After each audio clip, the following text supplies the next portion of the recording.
If you will, sitting down to your morning coffee, turning on your home computer to read the day's newspaper. Well, it's not as far-fetched as it may seem. In fact, both local San Francisco papers are investing a lot of money.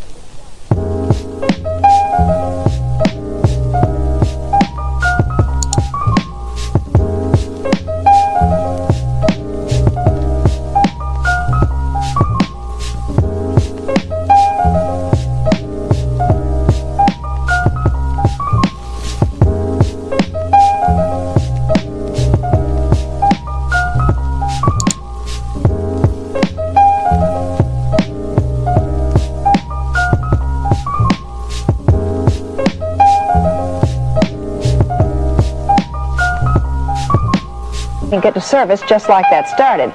Science editor Steve Newman reports on one person already using the brand new system. 17 stories up in his fashionable North Beach apartment, Richard